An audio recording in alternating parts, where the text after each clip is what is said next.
de colaboración con la cursada de Medicina Interna y Campos Clínicos 1, e intentando aunar algunos conceptos que han aprendido en anatomía, en histología, en fisiología, en bioquímica, y han desarrollado de inicio en algunas materias previas a esta de cuarto año, y tratando de que sea esto una especie de introducción al desarrollo del resto de su carrera. Hemos tratado de diseñar un pequeño seminario de electrocardiografía que van a poder visualizar de modo virtual. Le pusimos el nombre de tratando de aprender electrocardiograma, y un poco la idea es esta que le venimos diciendo. Como primera pregunta a responder, nos planteamos definir un poquito qué es un electrocardiograma, y ni más ni menos que es el registro de la actividad eléctrica desarrollada en las membranas del músculo del corazón, y que es registrado por un aparato eléctrico a través de la superficie corporal.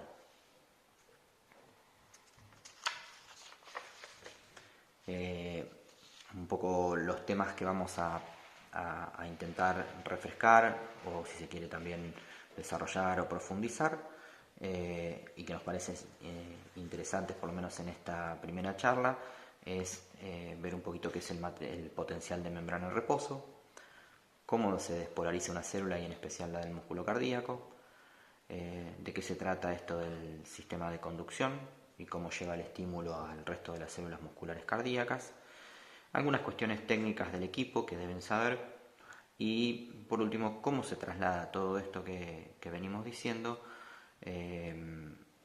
al electrocardiograma.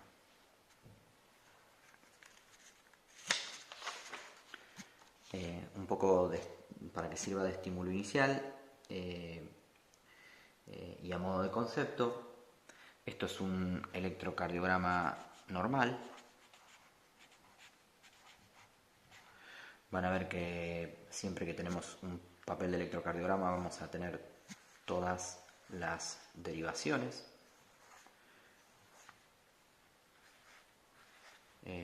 Bipolares, unipolares y en este caso las últimas, que son las precordiales. En el trazado propiamente dicho van a haber unas ondas que se denominan ondas P, ondas QRS de despolarización ventricular y ondas T de repolarización ventricular, que cada QRS va precedido de una onda P, que el ritmo es más o menos regular en un electro normal, que todos los complejos son iguales en una misma derivación, y que hay determinada armonía, y que dependiendo de dónde uno esté tomando la derivación, ese complejo va a tener su trazado típico. En este caso, el eje cardíaco está entre menos 60 y menos 90, que es una localización típica también. No se detengan demasiado en esto que les estoy diciendo, es solamente a modo de estímulo.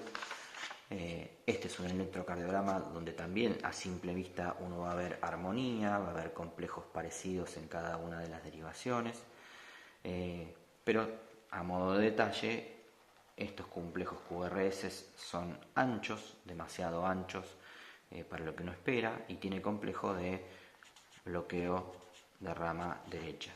Sepan que el bloqueo de rama derecha puede ser un hallazgo patológico en un paciente con una enfermedad cardíaca degenerativa o isquémica, pero también puede ser un hallazgo en una persona con un corazón estructuralmente normal y ser un defecto congénito en el trastorno de conducción. Por ende, hay trazados electrocardiográficos que se salen del electrocardiograma típico que tenemos la mayoría de las personas, pero que no dejan de ser normales en determinados escenarios. Siguiendo con este concepto básico inicial, acá vemos un electrocardiograma francamente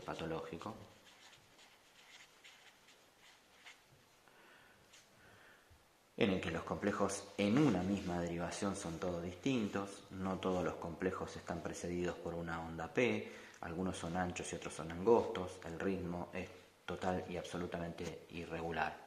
Y esto es francamente un contexto y un escenario de enfermedad. A modo de cerrar este pequeño concepto que les quería dejar, sepamos que hay un montón de pacientes que tienen un electrocardiograma normal, quizás por encima del 95% de las personas, y como el 95% de las personas tenemos ojos marrones, el electrocardiograma típico pasa a ser una cuestión similar. Sepan que hay un grupo de pacientes que tienen un electrocardiograma que no es igual al que tenemos todos, pero que no por eso deja de ser normal. De la misma manera que existen individuos con ojos celestes, son individuos normales, con ojos distintos a la mayoría de la población, pero también hay individuos que tienen un electro francamente patológico y caótico, y ahí encontramos los pacientes que tienen ojos que no son sanos.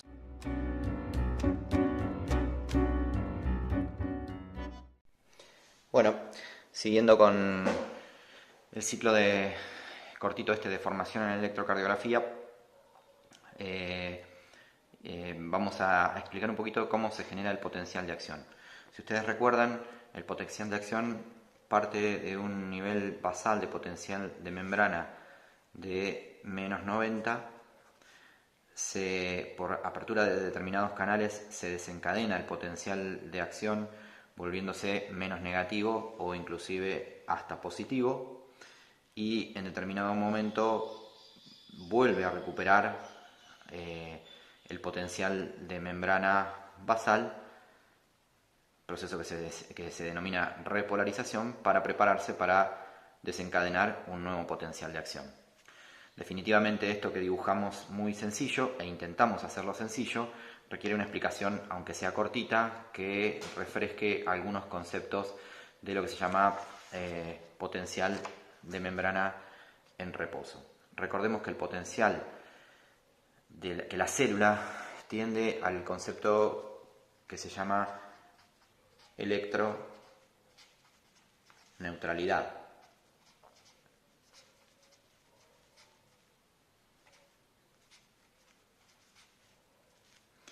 El concepto de electroneutralidad lo que dice es que las cargas en el interior y en el exterior de las células están equilibradas. Básicamente, en el exterior de las células vamos a encontrar proteínas que tienen cargas electronegativas, cloro con carga electronegativa y bicarbonato también con carga electronegativa, y en el interior de la célula también vamos a encontrar proteínas unidas a fosfato y bicarbonato, todos con carga electronegativa. Todos estos iones son no difusibles, no tienen capacidad de pasar de un lado a otro de la membrana. Y vamos a encontrarnos también con el sodio en gran cantidad afuera y el potasio en pequeña cantidad afuera, potasio en mucha cantidad adentro de la célula y sodio en poca cantidad adentro de la célula. De esta manera, y por cuestiones que tienen que ver con la difusión, las cargas se encuentran en cero o equilibradas afuera de la célula, tanto afuera como adentro de la célula. Lo que quiero decir es que si sumamos y restamos todos estos iones positivos y negativos, tienen la misma carga dentro y afuera. Pero ¿qué pasa? Dijimos que el potencial de membrana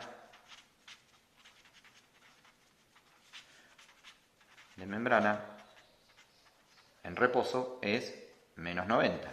Bueno, si bien la célula no tiene carga ni positiva ni negativa, en la membrana hay dos estructuras que son activas desde el punto de vista del manejo de estos iones y que determinan que esta neutralidad se rompa a nivel de la membrana y se establezca en un potencial de acción basal de menos 90. Una es la sodio-potasio ATPasa, que es activa y que continuamente está sacando 3 sodios y metiendo 2 potasios, con lo cual el potencial en el interior de la célula se desequilibra en menos, o sea, va a ser más negativo. Y otra es un canal de potasio que se abre y hace que el potasio, que está en gran cantidad en el interior de la célula, salga al exterior por una cuestión de tratar de equilibrar las cargas de potasio, tanto adentro como afuera. Esta gran cantidad de potasio que sale es la que determina el potencial de membrana en reposo en menos 90. O sea, si a uno le preguntaran cuál es el ion más activo en la generación de un potencial de membrana en reposo, definitivamente uno debería decir que es el potasio. Esta explicación sencilla genera definitivamente muchos porqué, pero lo que tiene que estimular es a la búsqueda en los libros de fisiología de todos esos porqué que les están generando. Acá la explicación tenía que ver con una breve reseña que refresque conceptos iniciales de por qué partimos de menos 90. Y la importancia de refrescar el potencial de membrana en reposo tiene que ver con que estos potenciales de membrana y estos cambios en los potenciales de membrana son los que en última instancia va a censar el electrocardiograma y los que nosotros vamos a tener que analizar en definitiva.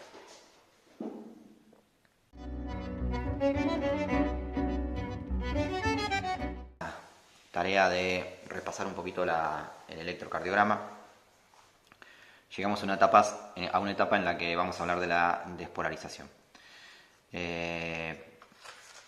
Si vamos a hablar de despolarización, tenemos que hablar de potencial de acción. Ya en el apartado anterior hablamos de lo que es potencial de membrana en reposo y ahora vamos a ver cómo se desencadenan esos estímulos eléctricos para que en última instancia se desencadene la contracción muscular. Cuando hablamos de despolarización, tenemos que hablar básicamente de dos estructuras. Una estructura es el sistema de conducción, que está formado por el nódulo sinusal, el nódulo auriculoventricular y las fibras de His-Purkinje.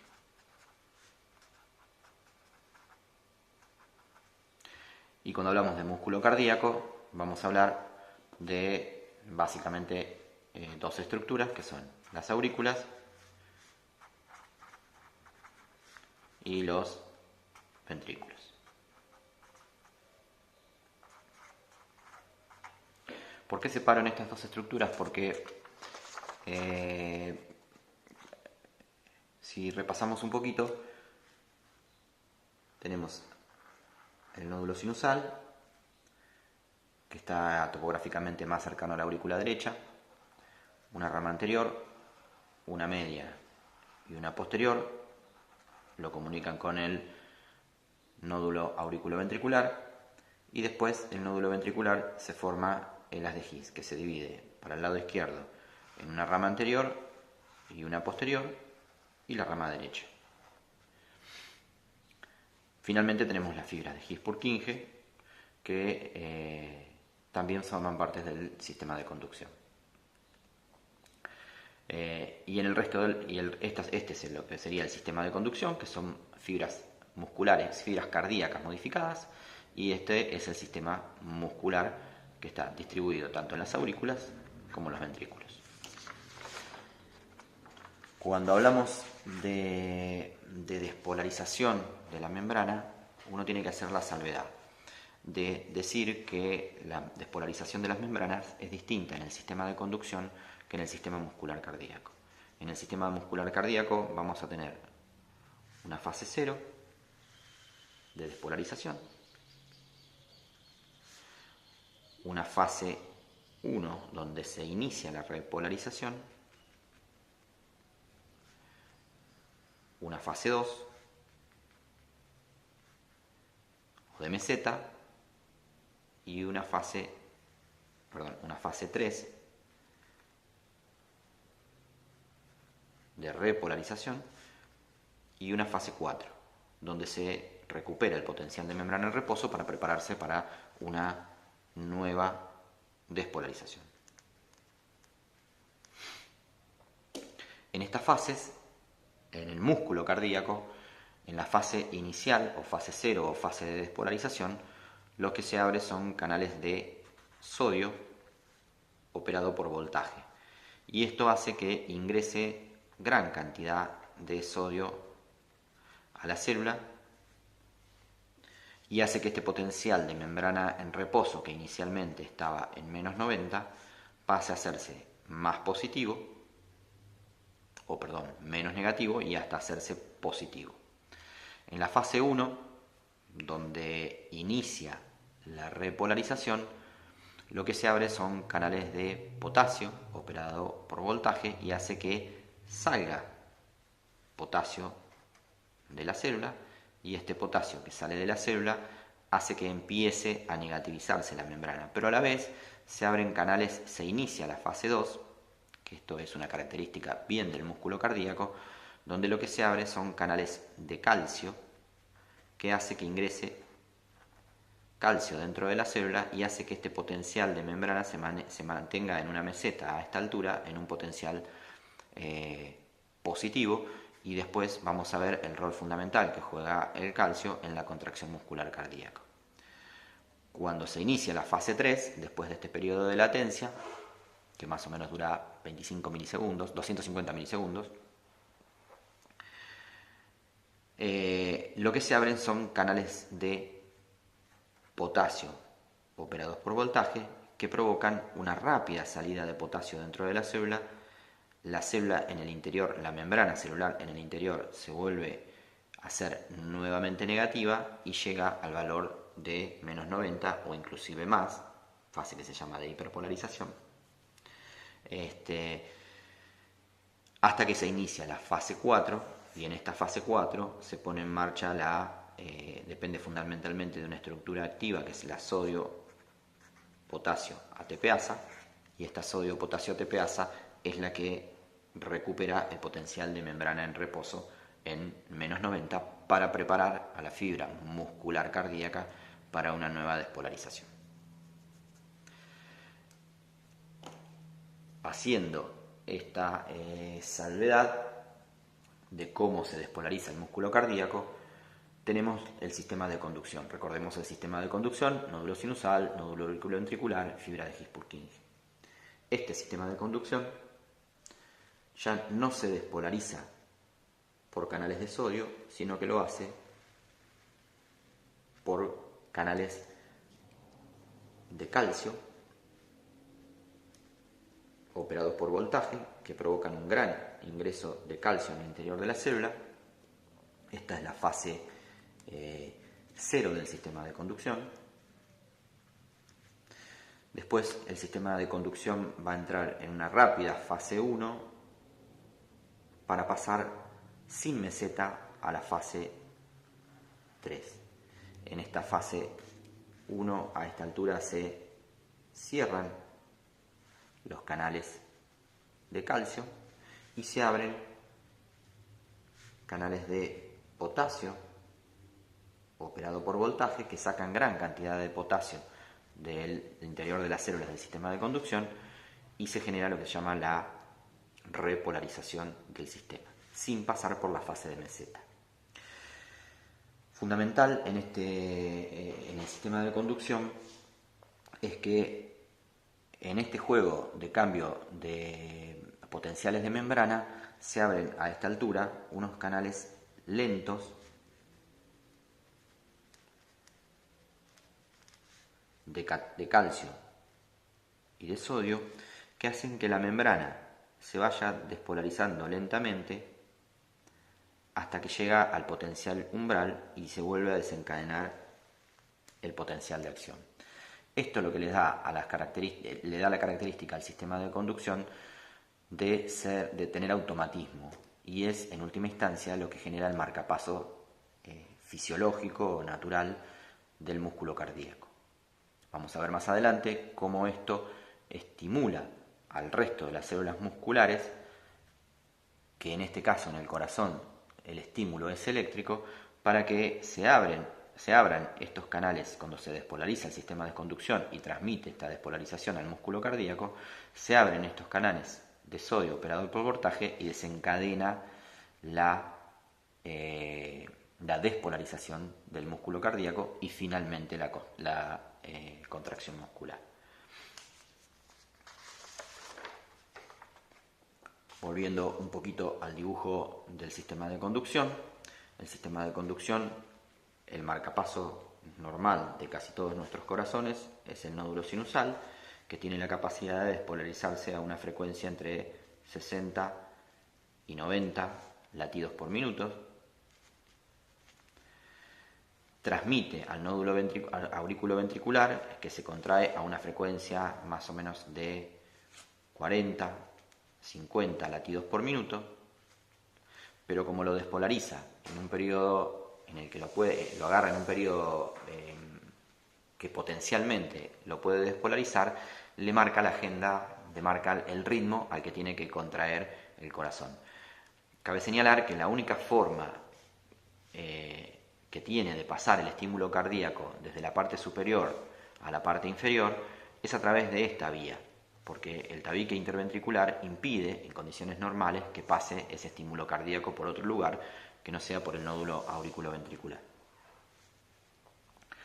Ese paso de estímulo cardíaco es lo que hace que se despolarice el sistema de conducción acá y se transmita al músculo cardíaco.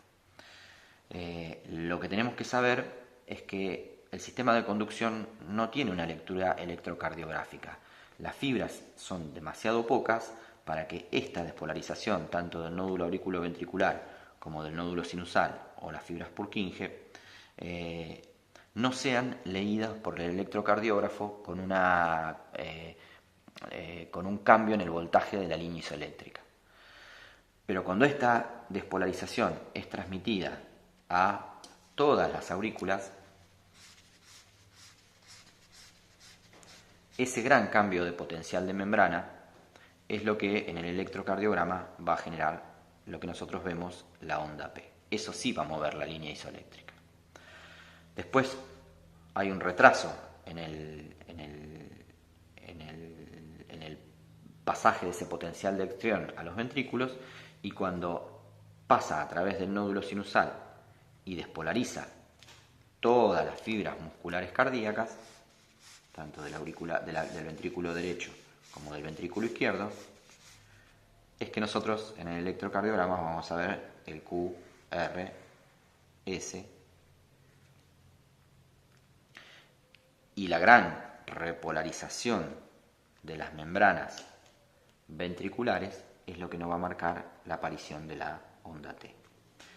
Esta traducción del voltaje al electro tiene que ver con la gran cantidad de masa muscular que se despolariza tanto en las aurículas como en los ventrículos para poder marcar un potencial de acción de membrana que pueda ser leído por el electro, cosa que no puede ser en el sistema de conducción porque son tan poquitas las fibras que no mueven el voltaje de la línea isoeléctrica del electrocardiograma. Para traducirlo en un gráfico, nosotros vamos a ver que el nódulo sinusal tiene esta forma típica de pasar, lo que yo les decía, rápidamente de la fase 0 a la fase 3 y 4, y que tiene esta curva aquí, que es donde genera el automatismo. Y esto lo hace a una frecuencia de 60 a 90. Este cambio no se transmite en el electrocardiograma, pero cuando esto despolariza las aurículas, que ya aquí ven que tiene meseta y no tiene automatismo, es ahí donde lo podemos traducir en la onda P. Llegamos a la despolarización del nódulo auriculoventricular. El nódulo auriculoventricular transmite esa despolarización a las fibras de His-Purkinje y estas son las que en última instancia transmiten el potencial de acción a los ventrículos, y este potencial de acción a los ventrículos es lo que desencadena el QRS. Llegamos a la fase 3 de la repolarización de los ventrículos, y esta fase de repolarización es lo que determina la aparición de la onda T. ¿Tá? Pero la lectura electrocardiográfica está dada siempre por la despolarización de las aurículas y la despolarización de los ventrículos.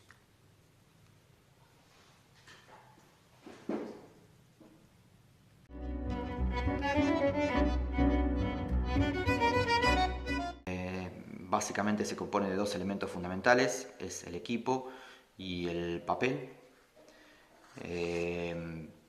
Si uno se pregunta qué es un electrocardiógrafo es un equipo eléctrico que tiene la capacidad, es un galvanómetro se dice, que tiene la capacidad de registrar los cambios de potenciales de membrana que se producen en la célula muscular cardíaca a través de la superficie corporal. No solamente registra, sino que amplifica y mide esas diferencias de voltaje para poder trasladarlos posteriormente al papel. En general lo que vamos a contar es con 4 pinzas que se van a colocar en las extremidades y cada una está nomenclada de una manera o está rotulada de una manera que permita medir con un patrón estandarizado lo que uno quiere medir y desde dónde lo quiere medir. Básicamente se colocan con los colores, vulgarmente se dice con los colores del semáforo en sentido horario y empezando del brazo derecho, una pinza roja, una amarilla, una verde y una negra. Y a la vez va a contar con 6 elementos adhesivos que pueden ser chupetes o apósitos adhesivos que se van a colocar en el cuarto espacio intercostal derecho, en la línea paraesternal, en el mismo lugar en la línea paraesternal izquierda, en un espacio que va entre esa línea paraesternal y la línea medio clavicular, el B3, el B4 sobre la línea clavicular pero ya en el quinto espacio, el B5 en el sexto espacio en la línea axilar anterior y el B6 en la línea axilar media. Unas son las derivaciones unipolares y bipolares, va a medir los que tenemos colocados sobre los miembros, y otros va a medir las derivaciones precordiales.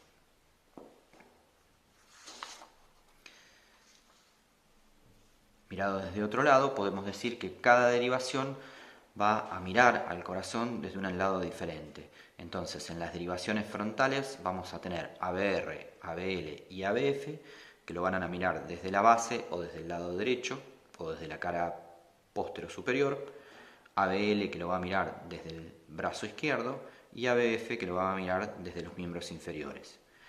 Y tenemos las derivaciones unipolares que lo van a mirar desde que van a ser D1, D2 y D3, que lo van a mirar desde la cara lateral alta, la cara lateral baja o la cara inferior. Y tenemos las derivaciones precordiales que van a mirar al corazón desde la cara anterior, como haciendo todo un semicírculo hacia la cara lateral, pero en un plano más horizontal y no frontal. Volviendo a esta imagen de fotografiar o mirar al corazón desde diferentes caras, esto nos va a servir para, por ejemplo, mostrar que en derivación 1, derivación ABL y derivación B5 y B6, vamos a mirar todas las deflexiones que se producen en la cara lateral o todos los cambios electrocardiográficos que se producen en la cara lateral. Si miramos la derivación D2, D3 y ABF vamos a ver todos los cambios que se producen en la cara inferior, ABR en la cara posterior o basal del corazón, B1 y B2 nos va a mostrar en las precordiales el tabique, B3 y B4 la cara anterior y, como ya habíamos dicho, B5 y B6 la cara lateral.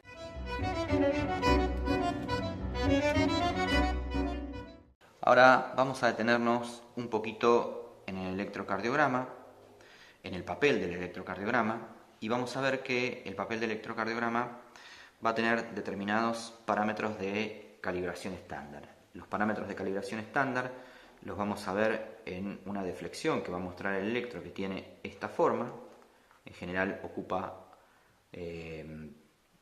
5 milímetros en el plano horizontal y 10 milímetros en el plano vertical, y esto nos va a decir que, por ejemplo, en el plano horizontal el papel va a correr a una velocidad de 25 milímetros por segundo.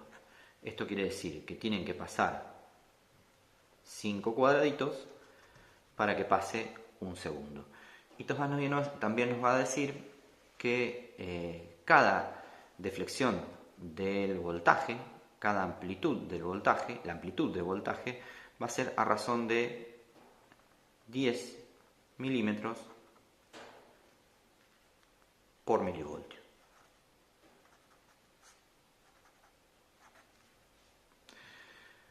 ¿Para qué nos sirve esto? Bueno, si uno sigue con estas cuentas, nos va a permitir saber que en cada milímetro va a haber 0,04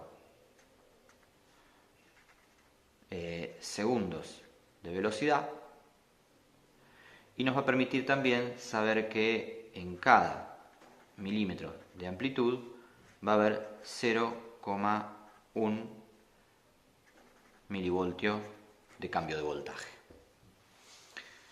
En líneas generales,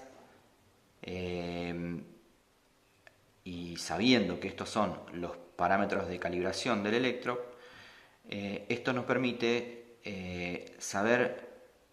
poder saber el valor de cada complejo en cuanto a términos de voltaje y saber en la velocidad en la que se está desplazando el electro, por ejemplo, o nos va a permitir medir el tiempo y los segmentos que separan a cada complejo del que le sigue, o a cada deflexión del electrocardiograma de la que le sigue.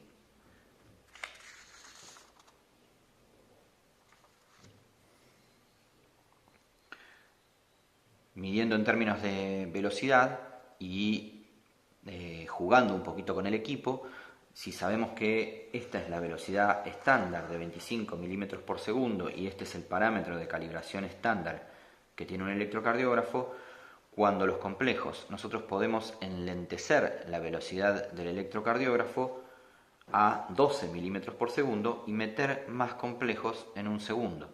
De esta manera, en los pacientes que están muy bradicárdicos, vamos a poder contar cuántos complejos, y que no nos permite contar, vamos a poder contar cuántos complejos entran en un segundo o en un minuto, pero a expensas de cambiar la velocidad. Y los mismos cuando, por ejemplo, los complejos son muy rápidos y no nos permiten ver determinadas deflexiones que nos podrían ayudar al diagnóstico, como los síndromes de preexcitación, donde por ahí hay alteraciones en el voltaje, en los cambios de voltaje del QRS que nos permiten presumir determinadas enfermedades. Al aumentar la velocidad de corrida del electro, nos va a permitir espaciar o agrandar los complejos y separarlos más, permitiéndonos ver determinadas deflexiones que en frecuencias más rápidas no las veríamos. Con respecto a los voltajes pasa lo mismo. En el estándar normal, acuérdense que teníamos 10 milímetros por cada milivoltio, y a veces ocurre que hay enfermedades donde la conducción desde las membranas celulares del músculo cardíaco a la superficie corporal está entorpecida por lo que sea, agua, líquido, aire, y los complejos o la misma contextura física del paciente y los complejos van a ser extremadamente pequeños. Nosotros podemos cambiar el registro del voltaje a un voltaje más alto y de esta forma amplificar la deflexión del trazado electrocardiográfico y eso permitirnos ver, por ejemplo, si ese paciente está sufriendo un infarto, si la alteración del segmento ST tiene un cambio de valor significativo.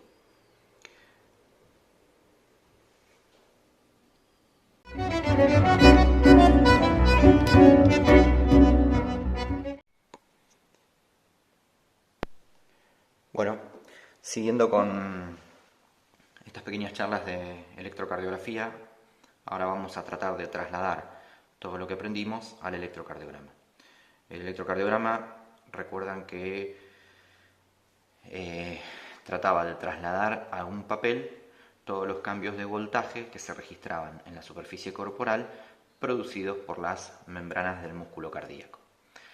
Eso se va a traducir en una línea inicialmente isoeléctrica que está graduada en 0, pero que, si ustedes recuerdan, el potencial de membrana en reposo es de menos 85 o menos 90.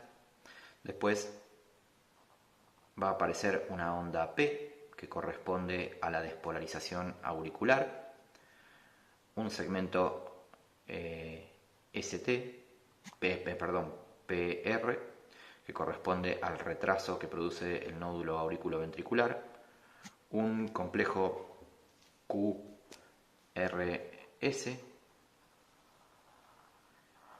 que corresponde a la despolarización ventricular, un segmento ST y el comienzo de lo que se llama repolarización ventricular u onda T. Estos son los complejos que determina el electrocardiograma y estos son los espacios que hay entre un complejo y otro. El espacio entre un complejo y otro, pero que no comprende complejos, se llama segmento. El segmento ST está después de la onda S y hasta que inicia la onda T. El segmento PR está desde el final de la onda P hasta que inicia la R. Y después tengo los intervalos. Los intervalos sí comprenden complejos. El intervalo PR comprende la onda P o contiene la onda P. El intervalo QT contiene la onda, el QRS y la onda T. Y los intervalos RR contienen todas las ondas que hay, desde una onda R, desde un complejo QRS hasta el próximo complejo QRS. La importancia de los intervalos tiene que ver con determinadas patologías, como por ejemplo en el intervalo PR, cuando está prolongado, muchas veces se debe a retrasos en la conducción patológicos en el nódulo auriculoventricular, por ejemplo, que retrasa la conducción del estímulo del nódulo sinusal al nódulo auriculoventricular y por ende posteriormente al complejo QRS. Las alteraciones del segmento ST, por ejemplo, se ven mucho al inicio de la repolarización, porque esto es una etapa de meseta de la repolarización, y muchas veces en la enfermedad coronaria se ve alterado. Y el intervalo QT, que comprende la despolarización y el inicio de la repolarización ventricular junto con la onda T, donde hay un gran flujo de cambio de iones y cambio de polaridad de la membrana, se alteran muchas veces en aquellas enfermedades que alteran, por ejemplo, el potasio o el calcio, y la mayoría de las veces debido a fármacos, si bien hay algunas enfermedades congénitas que pueden alterar este intervalo QT. Tratando de hacer una traducción de cómo se generan los potenciales de membrana en el músculo cardíaco y cómo se traduce en el electrocardiógrafo, esto ya lo vimos anteriormente. Nosotros vemos que primero tenemos una despolarización del nódulo sinusal, que como es una pequeña cantidad de células no es registrado por la superficie corporal y por el electrocardiógrafo. Después se despolariza la aurícula sí es registrada por el electrocardiógrafo y se transforma en la onda P, después se despolariza el nódulo auriculoventricular, que no lo detecta el electrocardiógrafo, lo mismo que las fibras de Purkinje, y por último el ventrículo, que como es una gran masa de células, es registrado por el electrocardiógrafo en el QRS. Por último, se termina repolarizando ese ventrículo y como también es una gran masa de células y hay un gran cambio en la polaridad de la membrana, lo vuelve a registrar el electrocardiograma.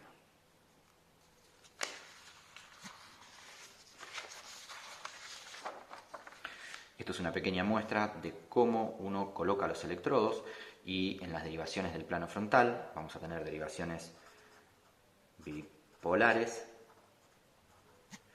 y derivaciones unipolares, y es un poco cómo mira uno al corazón desde la cara lateral en D1, desde la cara inferior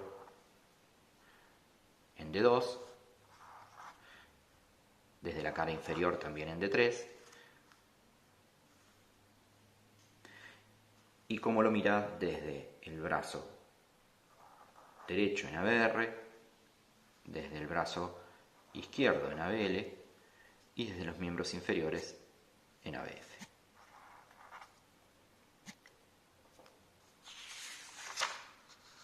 Esta, lo que tiene la importancia es que el mismo latido se va a ver con una morfología diferente dependiendo de dónde lo estemos mirando.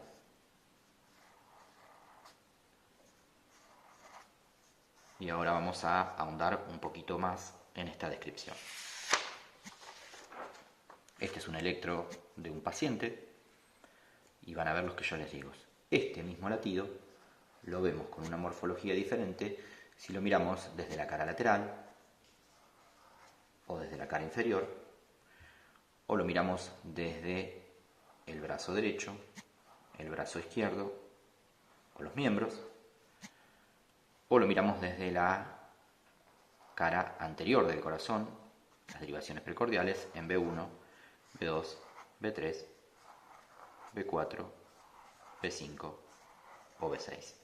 Mismo latido, diferente morfología, dependiendo de dónde lo estemos mirando. Desde donde lo estemos mirando implica que los electrodos registran el sentido de lo que se llaman vectores electrocardiográficos.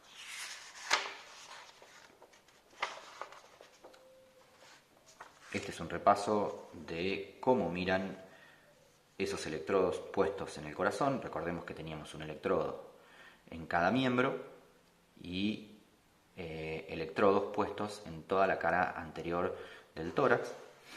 Los electrodos puestos en los miembros van a determinar lo que se llama sistema exaxial y lo van a mirar en un plano frontal, y vamos a tener un electrodo que mira el corazón desde el brazo izquierdo, otro desde el brazo derecho, otro desde los miembros, y las derivaciones bipolares que lo van a mirar desde D1, cara lateral, y D2 y D3, cara inferior del corazón. Con respecto a los electrodos que nosotros ponemos en la cara anterior del tórax, van a mirar al corazón en un plano precordial, en un plano frontal precordial, y van a tener 6 derivaciones, B1, B2, B3, B4, B5 y B6, de acuerdo a donde esté puesto el electrodo que está sensando. Si ustedes ven la silueta, en la silueta, esta silueta, el corazón está mirado en un sistema frontal donde los sensores van a estar puestos en los miembros, y este sistema, los sensores están mirando al corazón desde la cara anterior, en un plano diferente al de los miembros.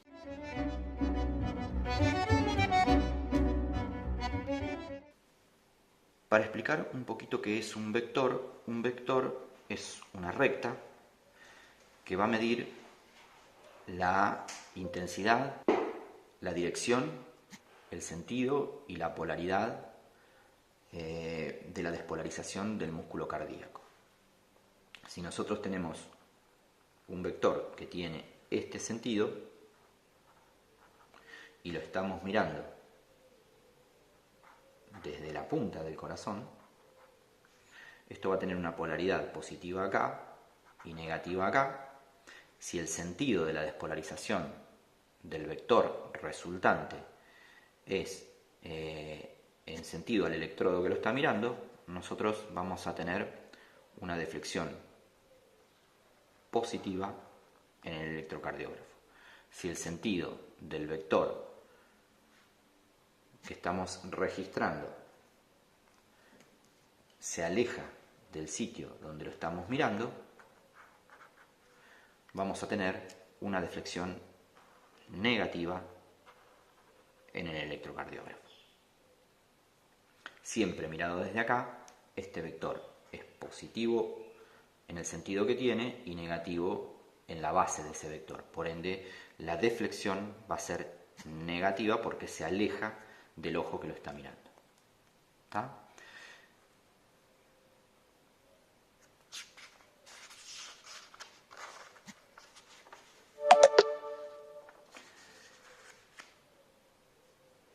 Hay un concepto de vector, digamos, cada célula cardíaca tiene su sentido de despolarización. Entonces, nosotros en el corazón vamos a tener, tanto en la despolarización auricular como en la despolarización ventricular, infinidad de vectores que se están despolarizando en un sentido y en otro.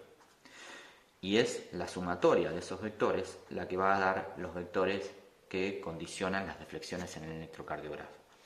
Como el corazón funciona como un sinsitio, en general lo que quiere decir esto es que todo funciona como un todo, esos vectores en algún momento, la sumatoria de esos vectores van a tener un sentido, una dirección, una polaridad y una intensidad. En líneas generales sabemos que las aurículas, a partir del nódulo sinusal, se despolariza primero la aurícula derecha, entonces va a tener un vector con un sentido inferior, y después se despolariza a la izquierda y va a tener un vector con un sentido lateral y un vector resultante que va a tener esta dirección. Los ventrículos, básicamente, primero se despolariza el tabique, con lo cual el primer vector va a tener un sentido lateral y desviado hacia la derecha. El segundo vector es un vector que se dirige a la base, a la punta, del corazón, que va a tener un sentido descendente y con mucha mayor intensidad, porque corresponde a la despolarización de todos los ventrículos y predominantemente del ventrículo izquierdo. Y por último, un tercer vector que se dirige hacia la base, porque los que despolariza son las fibras musculares de la base del miocardio. Entonces, primer vector, el tabique; segundo vector, el ventrículo, ambos ventrículos, pero va a predominar por la masa ventricular el ventrículo izquierdo; y un tercer vector que despolariza la base.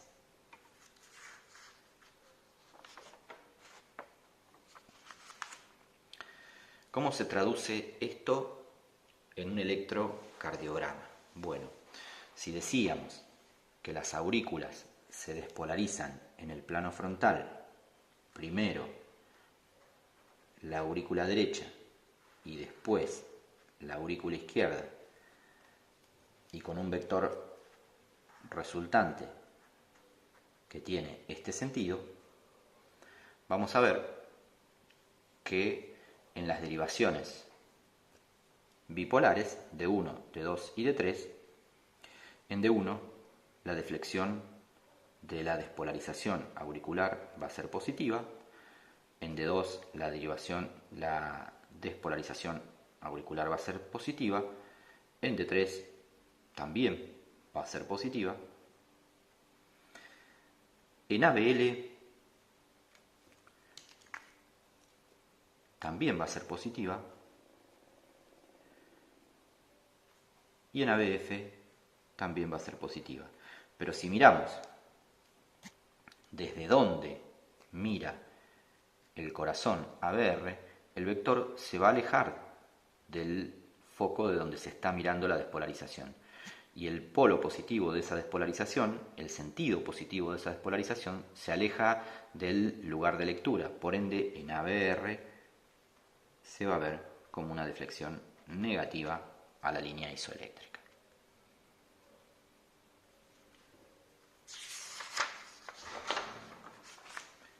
¿Qué pasa? ¿Qué pasa con las derivaciones precordiales en las aurículas? Las derivaciones precordiales en las aurículas, los vectores van a tener un sentido parecido al anterior, de esta forma, primero la aurícula derecha y después la aurícula izquierda, y con un vector resultante que va a tener esta dirección, este sentido y esta intensidad. Entonces, ¿cómo lo vamos a detectar? Si nosotros miramos en B1, ese vector, esa despolarización puede ser negativa, en B2 puede ser eventualmente la onda P negativa o negativa positiva, porque el vector está siendo casi atravesado por el lugar de lectura, o sea, es perpendicular al lugar de lectura, y ya en B3 el sentido del vector empieza a ser positivo. Las ondas P van a ser todas positivas si miramos una línea isoeléctrica. Es importante entender el concepto de que el vector tiene un sentido, una intensidad y una polaridad. Cuando el vector se acerca al centro de donde se le está leyendo, se acerca a B6 en el sentido y en la polaridad, B6 lo va a leer como positivo. Cuando el vector se aleja del centro de donde se está leyendo, probablemente lo lea como negativo. O sea, se esté leyendo la cola del vector. ¿Qué pasa con los vectores de despolarización del ventrículo? Acá la cosa se complejiza un poco más porque recordemos que los vectores de despolarización del ventrículo eran 3 y el primer vector era el que despolarizaba el tabique y tenía este sentido. Si tiene un sentido hacia la derecha, piensen que en D1 lo voy a ver como una deflexión negativa, en D2 lo voy a ver como una deflexión negativa, en D3 probablemente ya lo empiece a ver con una deflexión pequeña positiva, en ABR lo voy a ver con una deflexión positiva, en ABL lo voy a ver nuevamente negativo y en ABF lo voy a ver nuevamente negativo.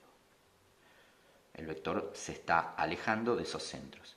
El segundo vector de despolarización ventricular en las derivaciones del plano frontal era el que tenía en cuenta la despolarización de los ventrículos. Y como predominaba el ventrículo izquierdo, iba a obtener una dirección descendente e izquierda, con una polaridad positiva hacia el lado inferior. ¿Qué significa esto? Que en D1 lo voy a ver como positivo e intenso porque el vector se acerca al centro de lectura. En D2 lo voy a ver positivo e intenso.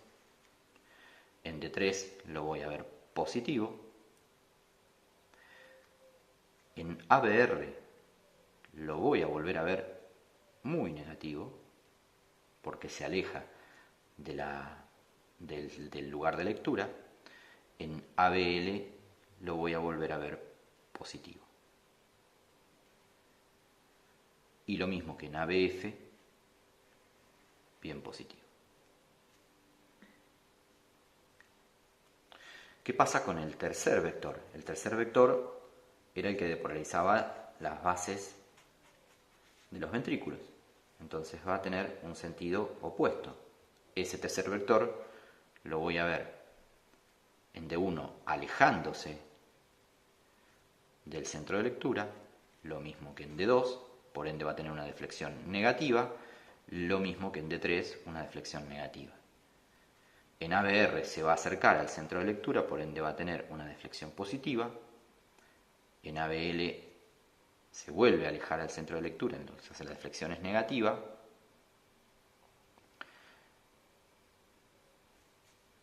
Y en ABF se aleja del centro de lectura, por ende la deflexión vuelve a ser negativa. Y así es como se forma un complejo QRS en el plano frontal. Cuando hablamos de los vectores de despolarización ventricular a nivel precordial, vamos a ver que estos vectores tienen básicamente tres sentidos. El vector inicial de despolarización del tabique va a tener este sentido. El segundo vector, que es despolarización de la gran masa ventricular, va a tener este sentido y va a ser un vector de mucho mayor voltaje. Y el tercer vector, que tiene que ver con la despolarización de las bases, va a tener este sentido. Entonces, si uno empieza por el primer vector diciendo que lo primero que se despolariza es el tabique, vamos a notar que en B1, como se acerca al centro de donde se está monitoreando, donde se está censando ese voltaje, va a ser positivo. En B2 va a ser positivo. En B3 todavía puede que sea positivo, pero ya en B4 el vector se empieza a alejar y va a tener una deflexión negativa, en B5 negativa y en B6 negativa. El segundo vector, que es el más intenso, que es el de despolarización de las grandes masas ventriculares, se va a alejar de B1 y B2, por ende va a ser negativa.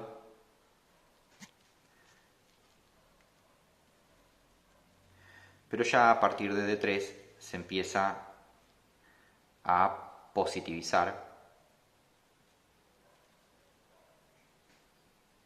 el registro, lo mismo que en B4, en B5 y en B6.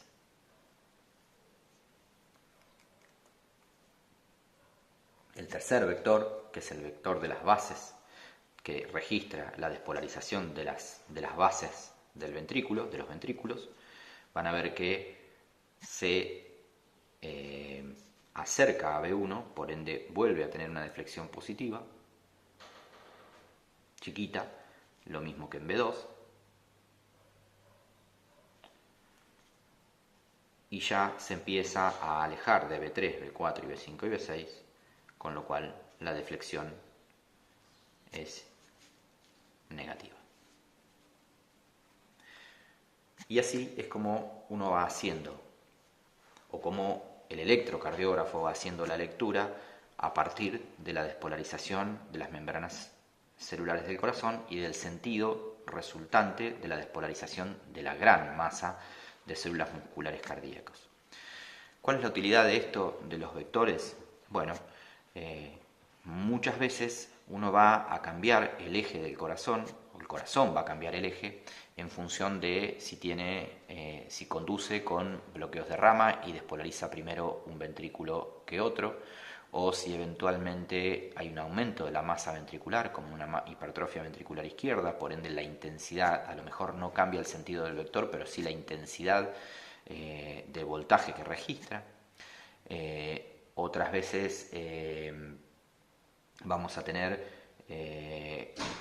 corazones que se posicionan de manera diferente, por ende los vectores de despolarización son también diferentes. Una vez iniciado este traslado de todos los registros electrocardiográficos al papel a partir de un sistema vectorial, es que en los próximos encuentros vamos a empezar a desarrollar cada una de las patologías.